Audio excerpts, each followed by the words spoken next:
632।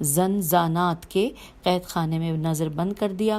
امام علیہ السلام اس کے ظلم و ستم سے تنگ آ گئے، اور کیونکہ اس نے امام علیہ السلام پر بہت زیادہ ظلم و ستم کیے، آپ علیہ السلام نے اس کے لیے بد دعا کی، تو خدا نے آپ علیہ السلام کی دعا مستجاب کی اور اس سے بہت سخت انتقام لیا۔ ہوا یہ کہ ترکوں کے لیڈر نے اس سے مال و دولت مانگا، اور اس وقت بیت المال میں کچھ نہیں تھا، تو وہ اپنی ماں کے پاس گیا جس کے پاس بہت زیادہ مال و دولت تھا۔ اس نے اپنی والدہ سے مال و دولت مانگی تو اس نے بھی انکار کر دیا، اور اس نے جو کچھ اس کے پاس تھا وہ سب چھپا دیا۔ ترکوں نے اس پر دھاوا بول دیا اور اس کے پیر کو پکڑ کر گھسیٹا، اس کو آہنی گرز سے مارا۔ گرمی کے موسم میں اس کو ایک دن سخت دھوپ میں کھڑا رکھا، اور وہ اس سے کہتے جا رہے تھے کہ حکومت چھوڑ دو۔ پھر بغداد کے قاضی اور ایک گروہ کو بلایا اور اس کو حکومت سے معزول کر دیا۔ حکومت سے معزول کرنے کے 5 دن کے بعد اس کو حمام میں نہانے کے لیے بھیجا۔ جب اس نے غسل کیا تو اس کو پیاس لگی، اور انہوں نے اس کو پانی دینے سے منع کر دیا، اور پھر اس کو برف کے ٹھنڈے پانی سے سیراب کیا، اور وہ وہیں مر گیا۔ حوالہ ہے تاریخ الخلفاء صفحہ نمبر 36۔ پھر لکھا ہے کہ یہ بات بھی شایان ذکر ہے کہ اس انقلاب کی بنیاد صالح بن وصیف واو سعد یفے نے ڈالی تھی۔ اس نے معتز کی ماں پر زبردست حملہ کر کے اس کا سارا مال لوٹ لیا، اور اس کے پاس 500 دینار تھے۔ اسی طرح اس نے زمین میں بہت زیادہ خزانہ دفن کر رکھا تھا۔ زمین کے اندر اس کا ایک مکان تھا جس میں 1,03,00,000 دینار تھے۔ اتردان میں ایک ہانڈی ملی جس میں زمرد بھرے ہوئے تھے، جس کے مانند کسی نے پہلے نہیں دیکھے تھے۔ اسی طرح ان کو ایک اور اتردان ملا جو بڑے بڑے لولو سے بھرا ہوا تھا۔ انہیں غلبے کے پیمانے کی مانند، یا غلبہ ہے غین لام بے ہے، غلبہ کے پیمانے کی مانند ایک اتردان ملا جو سرخ یاقوت سے پر تھا، جس کی مثل اس وقت موجود نہیں تھے۔ وہ سارا مال لاد کر صالح کے پاس لایا اور اس سے کہا کہ میں نے قتل کرنے کے لیے 50,000 دینار کی پیشکش کی تھی، اور اس کے پاس اتنا مال موجود تھا۔ اس برے فعل اور لوٹ مار کے بعد وہ صالح کی دعوت پر مکہ چلا گیا۔ ظالمین کا انجام یہی کھلا ہوا گھاٹا ہے۔ اب یہاں پر 5ویں نمبر پہ نام لکھا ہے محتدی کی حکومت۔ لکھا ہے محتدی نے 27 سال کی عمر میں حکومت کی باغ دوڑ سنبھالی، اور وہ اہل بیت علیہ السلام کا سخت دشمن تھا۔ اس کو یہ ورثہ اس کے آباء و اجداد سے ملا تھا، جنہوں نے اس کو غصے و غیظ و غضب کا جام پلایا اور ان کو رنج و غم میں مبتلا کیا۔ اس سرکش و باغی نے امام علیہ السلام کو گرفتار کرنے کے لیے ایک دستہ روانہ کیا، اور اس نے امام علیہ السلام کو گرفتار کر کے قید خانے میں ڈال دیا۔ آپ علیہ السلام نے قید خانے میں بڑے سخت دن گزارے۔ قید خانے میں امام علیہ السلام کے ساتھ شیعوں کے ایک بہت بڑے موثق عالم دین ذکی ابو ہاشم تھے۔ امام علیہ السلام نے ان سے فرمایا کہ اے ابو ہاشم، یہ باغی آج کی رات میرے قتل کا ارادہ کیے ہوئے ہے، حالانکہ خدا نے اس کی عمر کاٹ لی ہے، یعنی وہ ختم ہونے والی ہے۔ حوالہ ہے محجد دعوات صفحہ نمبر 274۔ بعض شیعوں نے امام علیہ السلام کی خدمت میں خطوط ارسال کیے جن میں یہ تحریر کیا گیا تھا کہ ہم کو اطلاع ملی ہے کہ محتدی نے آپ علیہ السلام کے شیعوں کو دھمکی دی ہے اور یہ کہا ہے کہ میں ان کو جلا وطن کر دوں گا۔ امام علیہ السلام نے ان کے خطوط پر توقیف فرمائی کہ اس کی عمر ختم ہو گئی ہے اور آج سے 5 دن کے بعد 6 دن اس کو بری ذلت و خواری کے ساتھ قتل کر دیا جائے گا۔ امام علیہ السلام کی دی ہوئی خبر صحیح واقع ہوئی اور ترکوں نے اس کو خنجروں سے کاٹ ڈالا۔ ترکی لیڈر کا کہنا ہے کہ اس کے زخم سے شراب نکل رہی تھی۔ اس نے اپنے ساتھیوں سے کہا کہ میں نے محتدی کا خون ایسا دیکھا جیسے میں آج شراب دیکھ رہا ہوں، اور یہ حوالہ ہے مروج الذہب جلد نمبر 4 صفحہ نمبر 127۔ اس طرح امام علیہ السلام سے دشمنی کرنے والے محتدی کی حکومت کا بھی خاتمہ ہو گیا۔ اب 6 نمبر پہ لکھا ہے معتمد کی حکومت، اور آئیے اس کو پڑھتے ہیں ہم۔ یہ 433 صفحے پر ہیں۔ لکھا ہے معتمد 25 سال کی عمر میں خلیفہ بنا، اور یہ ہے حوالہ مروج الذہب جلد نمبر 4 صفحہ نمبر 138۔ لکھا ہے کہ وہ اپنے ماں باپ کا نافرمان بیٹا اور لہو و لعب میں مشغول رہتا تھا۔ اس نے رعایا کے امور انجام دینے سے چشم پوشی کر لی تھی، اسی وجہ سے قبیلے کو بری نظر سے دیکھنے لگے تھے۔ یہاں پر حوالہ ہے تاریخ الخلفاء صفحہ نمبر 363۔ اس کے عہد حکومت میں امام حسن عسکری علیہ السلام کو بہت ہی زحمت و مشقت اور سختیوں کا سامنا کرنا پڑا۔ اس نے امام علیہ السلام کو نظر بند کرنے کا حکم دے دیا اور داروغہ زندان سے کہا کہ وہ امام علیہ السلام کے متعلق تمام اخبار و واقعات اور ان کی گفتگو کی خبریں ان تک پہنچایا کرے۔ داروغہ زندان نے معتمد کو خبر دی کہ امام علیہ السلام نے عباسی سیاست کے خلاف کوئی بھی عمل انجام نہیں دیا ہے اور انہوں نے دنیا کو خیر بات کہہ دیا۔ وہ دن میں روزہ رکھتے اور رات عبادت میں بسر کرتے۔ ہم آگے پیج 434 پر۔ اس معتمد نے دوسری مرتبہ پھر داروغہ زندان سے امام علیہ السلام کے سلسلے میں معلومات حاصل کی تو اس نے پہلے کی طرح خبر دی تو معتمد نے امام علیہ السلام کو قید سے آزاد کرنے اور ان سے عذر خواہی کا حکم دیا۔ داروغہ زندان امام علیہ السلام کو قید سے آزاد ہونے کی خبر دینے میں جلدی سے پہنچا تو اس نے دیکھا کہ آپ علیہ السلام وہاں سے نکلنے کے لیے اپنا لباس اور نالین وغیرہ پہن کر آمادہ ہو گئے ہیں۔ داروغہ یہ دیکھ کر حیران رہ گیا۔ اس نے امام علیہ السلام کی خدمت میں معتمد کا خط پیش کیا۔ قید خانے میں آپ علیہ السلام کے ہمراہ آپ علیہ السلام کا جعفر نام کا کوئی بھائی تھا۔ امام علیہ السلام اس وقت تک قید خانے سے باہر نہیں آئے جب تک کہ آپ علیہ السلام نے اپنے بھائی جعفر کو قید خانے سے آزاد نہیں کرا لیا۔ حوالہ ہے موجود دعوات صفحہ نمبر 274۔ بہرحال امام علیہ السلام نے اس سرکش کے دور میں بہت زیادہ سخت حالات کا سامنا کیا۔ آپ علیہ السلام کو بہت سی فوجیں گھیرے رہتی تھیں جس میں آپ علیہ السلام کو سانس لینا بھی دوبھر ہو گیا تھا اور آپ علیہ السلام کے شیعہ آپ علیہ السلام کی ملاقات سے دور ہوتے گئے۔ اور اب اگلی ہیڈنگ آ گئی ہے، امام علیہ السلام پر قاتلانہ حملہ۔ عباسی سرکش پر امام علیہ السلام بہت گراں گزرنے لگے۔ حالانکہ امت کا اس بات پر اجماع ہے کہ آپ علیہ السلام تقدس عظمت اور ترجیح میں تمام علویوں اور عباسیوں سے افضل تھے اور سب کے نظریے کے مطابق اس نے امام علیہ السلام کی اہانت کی اور ان پر قاتلانہ حملہ کیا۔ آپ علیہ السلام کو زہر حلاحل دے دیا گیا۔ حوالہ ہے الارشاد صفحہ نمبر 383۔ جب آپ علیہ السلام نے تناول کیا تو آپ علیہ السلام کا سارا بدن شریف مسموم ہو گیا اور آپ علیہ السلام بستر مرگ پر لیٹ گئے اور زہر کی شدت سے مضطرب ہو گئے۔ آپ علیہ السلام صابر تھے، لہٰذا آپ علیہ السلام نے اپنے عام امور اللہ کی پناہ میں دے دیے۔ معتمد نے اپنے 5 معتبر اور موثق نوکروں کو امام علیہ السلام کے بیت و شرف سے خبریں لانے کے لیے معین کر دیا۔ اس طرح اس نے صبح و شام امام علیہ السلام کی دیکھ بھال کرنے کے لیے حکیموں کی ایک جماعت معین کی اور ان سے یہ عہد لیا کہ وہ بالکل امام علیہ السلام کے بیت و شرف سے جدا نہیں ہوں گے، اور یہ سب امام علیہ السلام کے مصلح اعظم فرزند کے بارے میں معلومات حاصل کرنے کے لیے تھا جس کی نبی صلی اللہ علیہ وآلہ وسلم نے بشارت دی تھی۔ حوالہ ہے ارشاد صفحہ نمبر 383۔ ہم پیج 435 پر آ گئے ہیں۔ اب یہاں پر اگلی ہیڈنگ ہے کہ جنت الماوا کی طرف۔ اس حوالے سے لکھا ہے کہ امام علیہ السلام کی حالت بگڑتی گئی اور حکیموں نے جواب دے دیا۔ موت آپ علیہ السلام کے نزدیک آ گئی۔ امام علیہ السلام اللہ کا ذکر اور قرآنی آیات کی تلاوت کرنے لگے، یہاں تک کہ آپ علیہ السلام کی عظیم روح خدا کی بارگاہ کی طرف پرواز کر گئی، جس کو ملائکہ رحمان نے اپنے احاطے میں لے لیا اور اللہ کے انبیاء علیہ السلام اور رسولوں نے اس کا استقبال کیا۔ آپ علیہ السلام کی وفات اس دور کے مسلمانوں کے لیے ایک عظیم مصیبت تھی۔ وہ اپنی مصلحتوں کی رعایت کرنے والے اپنے قائد، مربی اور مصلح سے محروم ہو گئے تھے۔ اور اب اگلی ہیڈنگ ہے تجہیز و تکفین۔ امام علیہ السلام کے جسد مبارک کو غسل دیا گیا، حنوط کیا گیا اور کفن پہنایا گیا۔ نماز جنازہ پڑھی گئی۔ آپ علیہ السلام کی نماز جنازہ آپ کے فرزند ارجمن زمین پر اللہ کی حجت امام منتظر علیہ السلام نے ادا کی فرمائی۔ ابو عیسیٰ بن متوکل نے امام حسن عسکری علیہ السلام کے چہرے سے ردا ہٹائی اور اس کو علویوں میں سے بنی ہاشم، عباسیوں، لشکر کے سپہ سالار، حکومت کے نامہ نگار اداروں کے رئیس اور قاضیوں وغیرہ کو دکھا کر کہا کہ یہ حسن علیہ السلام بن علی علیہ السلام بن محمد علیہ السلام بن علی رضا علیہ السلام ہیں جنہوں نے اپنے گھر میں وفات پائی ہے۔ وہاں پر امیر المومنین علیہ السلام کے فلاں فلاں خدام، فلاں فلاں حکیم اور فلاں فلاں قاضی بھی موجود تھے۔ اس کے بعد آپ علیہ السلام کا چہرہ مبارک ڈھک دیا گیا۔ حوالہ ہے کتاب ارشاد صفحہ نمبر 383۔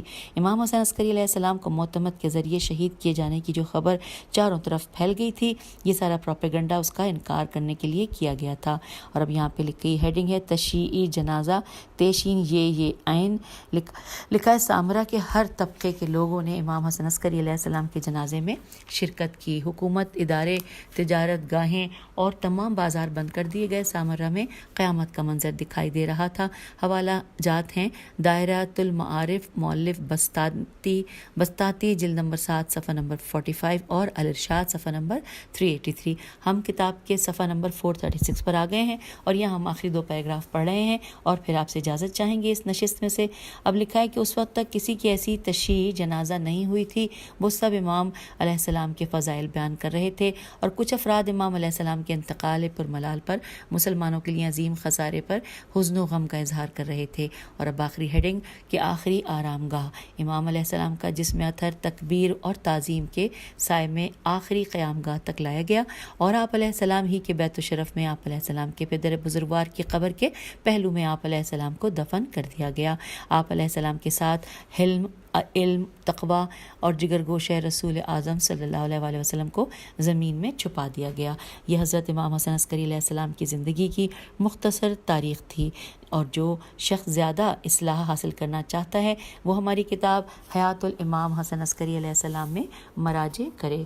اور یہاں پر سامعین ہم پیج نمبر 436 پر ہم نے یہ مکمل پڑھ لیا ہے اور اب اس کے بعد میں بتاتی چلوں کہ ہم پیج نمبر 437 سے لے کر پیج نمبر 464 تک پڑھیں گے. اور ٹاپک ہے پڑھنے کا حضرت امام مہدی علیہ السلام.